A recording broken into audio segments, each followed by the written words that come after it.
Hey, what's up, everybody? This is Catch, Hook, and Shoot. It's the weekend of July 15th. It is the day of WWE Extreme Rules. So just going to kind of be reviewing, going through the match lineup for tonight, kind of giving my predictions, what I think is going to happen, some of the rumors surrounding the pay-per-view. So first of all, hope everybody's enjoying the show as always, and please make sure you're following on Facebook, Twitter, Instagram, Snapchat. Just search Catch, Hook, and Shoot. You should find the show.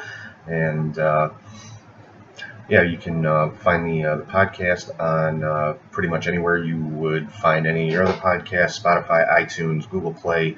Of course, the home of Catch, Hook, and Shoot is Podbean, and you can get the video feed on YouTube as well as just the audio podcast. So please make sure to check it out. Like, follow, subscribe. Feel free to give any questions, comments, criticism, whatever it might be. I welcome it all. If you ever want to shoot me an email, it's catchhookshoot@gmail.com.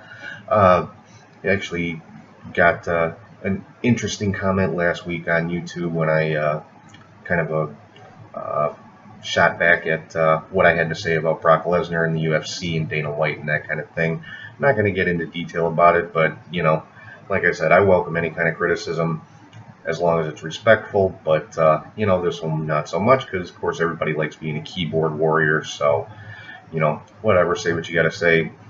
Doesn't really affect me too much, but, like I said, I welcome any comments or criticism, especially if it's respectful and constructive. Anything you think I could do to make the show better, anything that you'd like to see or hear me talk about, pretty much anything you want to say, I welcome it all. So, like I said, questions, comments, put it up on Facebook, YouTube, Twitter, Instagram, any place you can find the show. So diving into the pay-per-view here, there's a lot of matches on the card. Of course, WWE has been increasing the time of their pay-per-views from the 3 hours to 4 hours. Looks like that's probably going to be a permanent thing. And with, of course, the big four pay-per-views being even longer. Not necessarily a bad thing with the size of the roster they have between Raw and SmackDown, and of course you include 205 Live in that, as well as possibly, I don't know if they're ever going to move like the any of the UK competitors or NXT people onto the main roster pay-per-views, but of course the longer running times would definitely allow for that. So diving right in here on the pre-show, there's going to be two matches on the countdown show, I should say. First one's going to be Sin Cara versus Andrade Cien Almas. This should be a great match. I mean, these guys are both fantastic in the ring. Not a big storyline leading up to this one. It's kind of a secondary storyline on SmackDown. Basically just that, they've both known each other for a long time. We're friends in Mexico and things like that. And, basically that Almas kind of changed and became a different person once he lost the mask and picked up Selena Vega as his manager. So, that's kind of the background on this one. Definitely looking for Almas to come out on top. Sin Cara, as good as he is, unfortunately is more of an enhancement talent these days. So it'll most likely probably be a fairly quick match because it is on the countdown show. And it's just going to be to kind of advance Almas and make him look strong going forward on SmackDown. So this is his first really main roster storyline. So I think they're just kind of using this as kind of a launching point for him. And you'll probably see him move on to a different storyline fairly quickly after this pay-per-view. Second match on the countdown show is the New Day versus Sanity in a tables match. This is interesting to me because it's just really contrasting styles. Of course, New Day's been one of the top teams in WWE for the last several years, and Sanity, of course, just came up from NXT. Sanity is they kind of have that Shield vibe almost. Obviously, it's not the same thing. That's why I say almost. But that pack mentality and just very, very brutal, very hardcore, I guess you could say, is their style. And Eric Young, definitely a great fit for this group. He's just I don't know how many of you guys followed Eric Young's career through TNA and things like that up through WWE, but he's had such a wide range of characters. I mean, he's always been Eric Young, but he started off, of course, in TNA with Team Canada, and just a lot of evolution there. Was a comedy act for a little while. He was paired up with ODB for a while.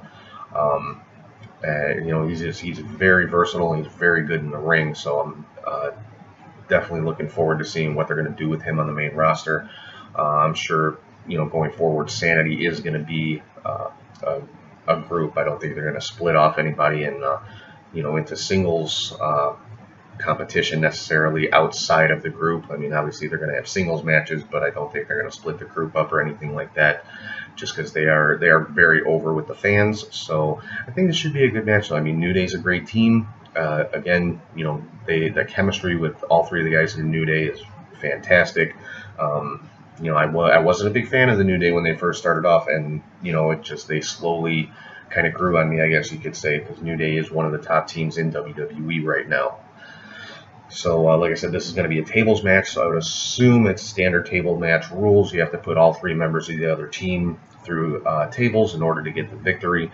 Again, kind of like with the Andrade Almas and Sin Cara match, I'm looking for Sanity to probably come out on top in this one, because this is their first real storyline since being brought up to the main roster. So it's more than likely, I would say this would be kind of a push-off point for them to have them come out looking strong. And so I'm thinking Sanity's going to come out on top in this one. Moving on to the Raw Women's Championship, of course, we have Alexa Bliss and Nia Jax in an Extreme Rules match with the added, not really stipulation, but lost the word I was looking for. But anyway, Ronda Rousey's going to be sitting ringside for this one. Of course, she's been suspended from Raw for attacking Kurt Angle, and so she's suspended for 30 days. I want to say there's probably about 2 weeks left in that suspension, but she's supposed to be front row at Extreme Rules for this match. So definitely look for her to get involved at some point. Again, it is an Extreme Rules match, so there's not going to be any kind of DQs or anything like that. I think more than likely Alexa is going to come out on top in this one and retain the Women's Championship.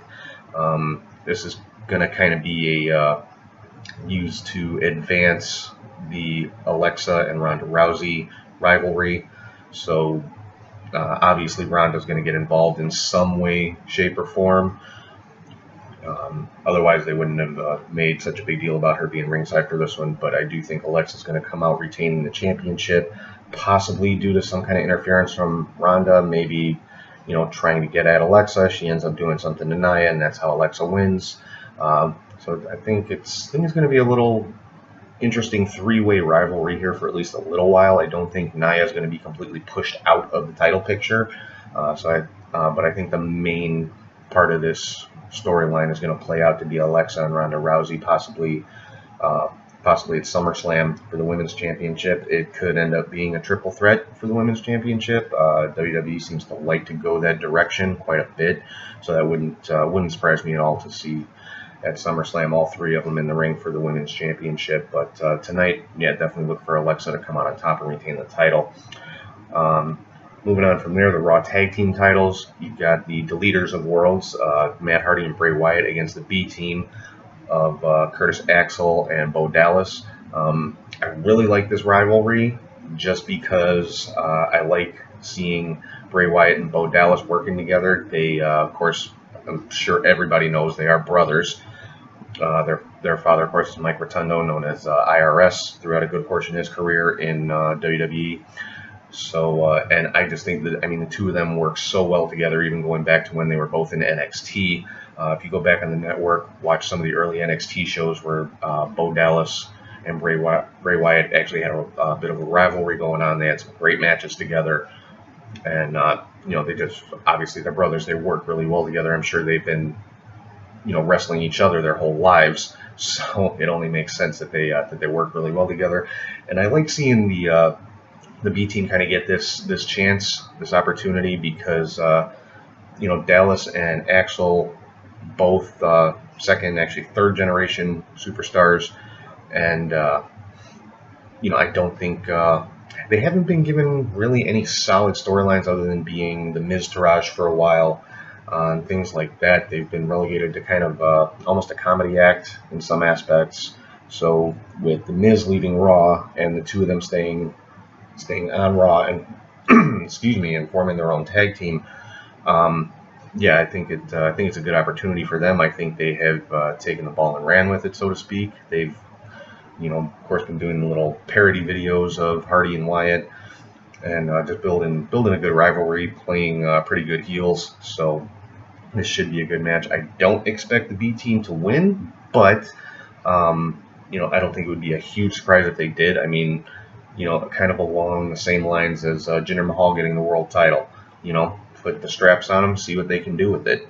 Kind of sink or swim. Here's your chance. Do what you can. And I think that'd be pretty good to see. It'd be something different.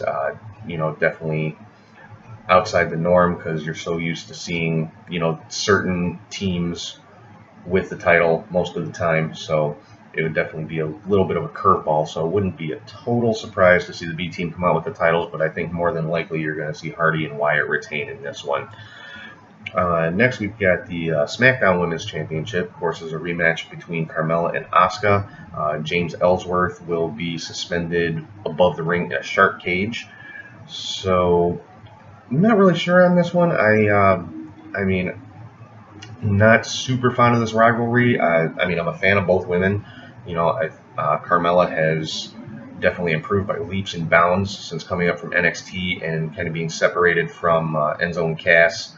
And of course, of that threesome, she's the only one left still in WWE that hasn't gotten herself in some kind of trouble one way or another. So that, I think that says a lot about Carmella and her work ethic and things like that. She's gotten much better in the ring.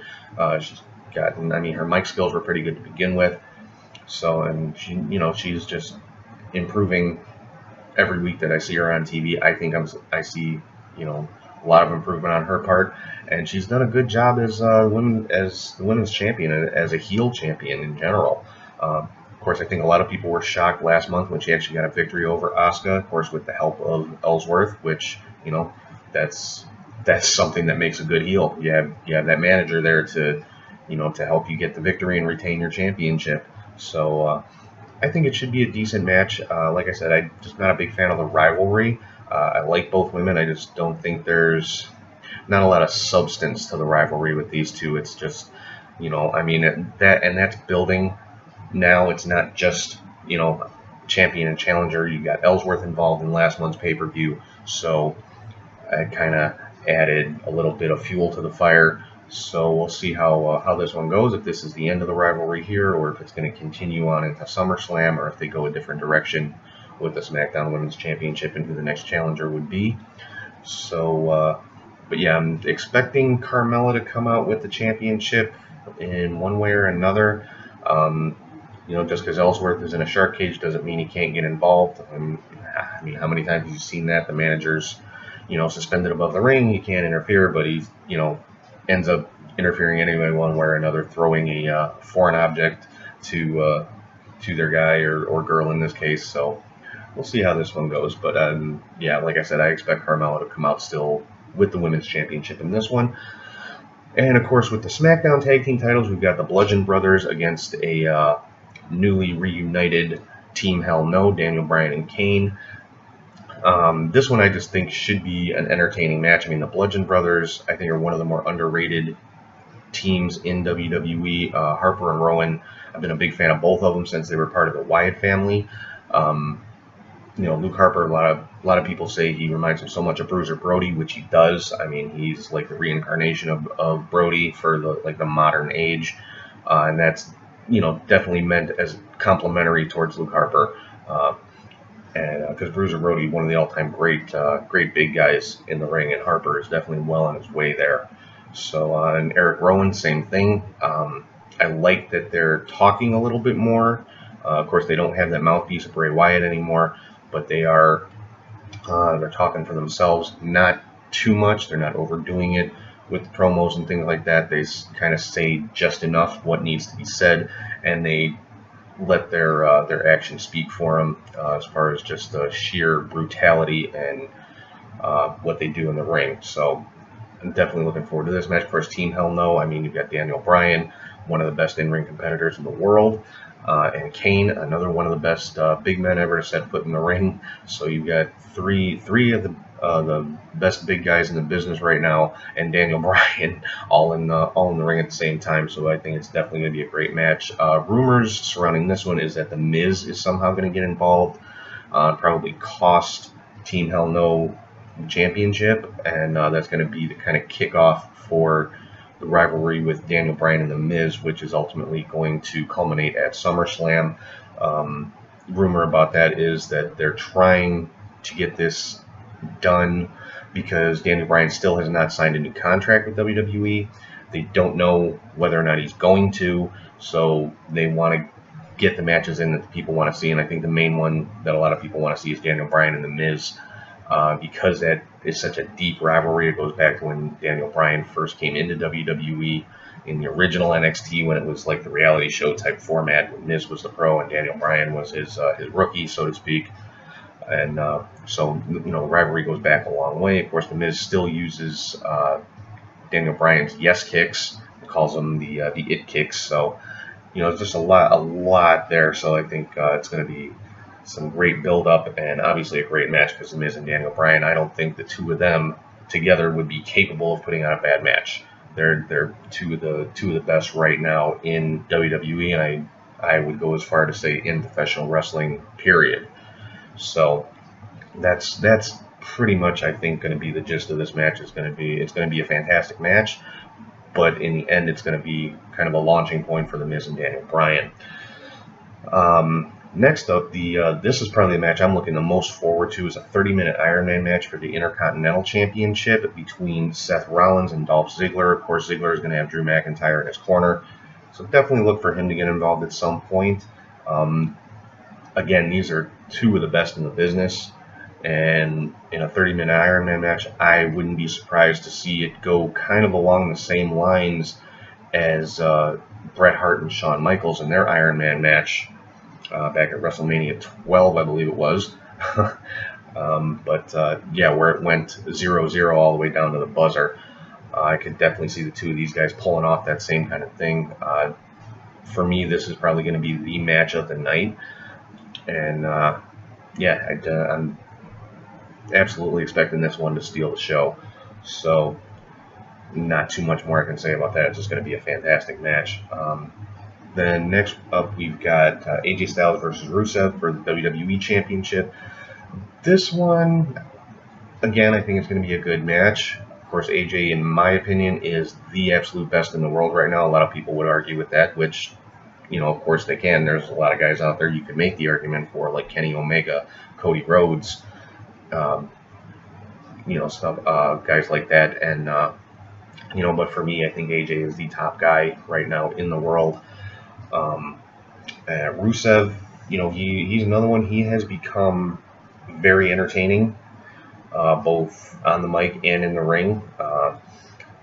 You know, I think it's kind of sad that they're just kind of using this as a filler for you know, for AJ until the next big match comes up for SummerSlam. At least that's what's been written and talked about. It's just kind of an interim rivalry until the next big one, which is going to build up to SummerSlam, of course. You know, the only thing I really do not like about SmackDown right now is the fact that the WWE Championship has kind of become secondary to the Universal title. And I understand the Universal title was a brand new championship. They wanted to build it up and make it, you know, make it important, and it's the top title on Raw. And, you know, they put it on Brock to kind of elevate it and things like that. They put it on Finn Balor first, I think, just to kind of, you know, to make the fans happy, because Finn Balor is so over with all the fans. You know, and he had just been called up to Raw, wins the Universal title. And, you know, I think they did kind of make the fans happy, like I said, because that title was not well received. You know, the name, the actual belt itself, people just didn't like it, didn't get behind it. So I think their thinking was putting it on Balor, kind of, open the fans up to it a little more, and I think it worked. And same thing with putting it on Kevin Owens. He was another one that the fans were really behind, and so I think they did really well at getting the fans to accept it as a top title. But I think when they put it on Brock, they kind of, I guess they tried to elevate it higher than the WWE title, which it has for so many years been the #1 championship in WWE. I mean, that title goes back 50 years, spawned from the original NWA World Championship, and of course that goes back to the beginning part of the 20th century, all the way back to like 1905 with the original World Heavyweight Wrestling Championship, back when wrestling was actually a sporting competition, wasn't predetermined or anything. So I'm not fond of the fact that the WWE Championship has kind of dropped in to a secondary, not a secondary title, but it's just it's not viewed, I don't think, on the same level as the Universal title, which is kind of sad to me. But anyway, I'm looking for AJ to come out of this one still the champion. Should be a good match. I mean, so far, from what I've seen, I think all these matches are going to be good. The guys that are in the matches, I don't think anybody can have any complaints about. Moving on from there, we've got the United States Championship, Jeff Hardy versus Shinsuke Nakamura. This, again, it's a fairly new rivalry. This one I'm hoping they keep going for a little while, because it's two of my personal favorites, Shinsuke and Jeff Hardy, and I can see them, between the U.S. title and the Intercontinental title, I think those are going to be the two matches to watch tonight. I think they're going to be the best matches on the card. One of them or both of them should steal the show if these guys are allowed to just go out there and just do their thing. If they're not, don't have a lot of restrictions put on them or anything, which, hopefully they don't. Of course, another part coming up tonight is Finn Balor versus Baron Corbin. This is something that's been building on Raw for a while. Of course, Constable Corbin kind of been your typical thorn in the side authority figure since he got that post from Stephanie McMahon. So this one, yeah, I'm not really sure what direction they're looking to go with this one. I mean, Finn is he's still should be one of the top guys on Raw. He hasn't really been put into any title pictures or anything like that. I think the powers that be, i.e. Vince McMahon, may be a little not really against the idea of putting him in a title picture or in the title picture, but because of his size and because he did get injured in the match where he won the Universal title originally, I think they're just kind of,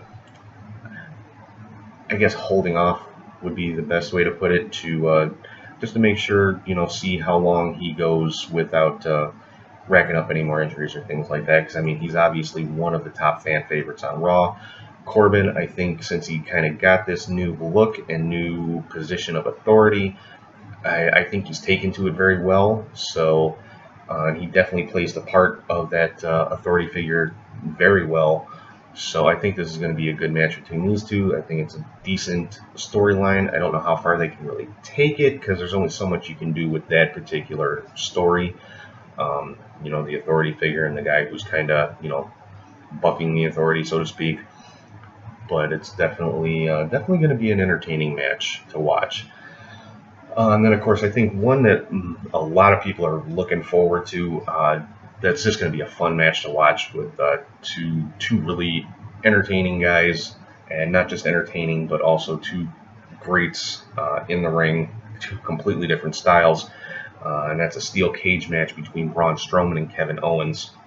Kevin Owens, again, one of the top, I'd put him in the top 10, top 15 in the world right now of active professional wrestlers, be it WWE, Indies, whatever. I would definitely put him on that list. Some people might even put him top 5. I mean, he is fantastic in the ring for his size, the way that he can move, some of the things he can do, the high-flying stuff. He is definitely one of the greats. And Strowman right now is the best big man in wrestling, bar none. I mean, he's, 6'8", 6'10", something like that, almost 400 pounds. And he can move like a cruiserweight, but he doesn't You know, he can do all the crazy stuff and high-flying stuff, but he knows he doesn't need to. He's that great just monster in the ring, but then he's also got the personality to entertain the fans, make people laugh. And he is, like I said, the best big guy in professional wrestling today. You know, I'll argue that with anybody. And I would love to see Strowman be the one to take that title off of Lesnar. Of course, he's got the Money in the Bank briefcase right now. Now, Lesnar is not going to be at Extreme Rules tonight, but supposedly he has been confirmed for SummerSlam now. He will be defending the Universal title. Of course, I think everybody knows he's going back to UFC in the early part of 2019. So odds are he's going to be dropping that Universal title come SummerSlam. I talked about it last week. I don't think WWE is going to let that title lie dormant for 8-9 months while he's training and preparing for this UFC fight or things like that. So I don't see Brock holding that title past SummerSlam. And that kind of brings us to the last match on the card, which will most likely end up being the main event, I would think, is Roman Reigns and Bobby Lashley. This has been a decent rivalry. I definitely think it's a step up from Lashley's rivalry with Sami Zayn. As far as Lashley goes, I think they're letting him talk too much. Lashley is one, he to me is on the same level as Strowman, meaning, he is that monster in the ring. He's got size, he's got strength, he's got speed, he's got the MMA background to just be a legit badass in the ring. And, he's one, he doesn't need to talk a whole lot. Just let him go out there and beat people up. I mean, the fans are already behind him. If he didn't lose the fans after that Sami Zayn storyline rivalry that he had, I'm pretty sure he's not going to lose the fans. So, unfortunately for this one, I'm pretty sure Roman's going to come out on top. And I've said a million times I have nothing against Roman. I just don't think, the fans just don't accept him as the top guy. It's just a fact. People say, oh, he's forced down our throats and this and that. But, I've said it over and over again. Roman works his ass off. He's, as far as his work ethic, by all accounts, he's earned the spot that he's in. I don't get when people say he hasn't earned it, he's been given everything. How has he not earned it? He's in that ring day in and day out. He does the publicity. He is the company guy. Just like he is the next coming of Cena, who was the next coming of The Rock, who was the next coming of Hulk Hogan. I mean, it's a natural progression. You put all these guys side by side. Roman fits that mold perfectly.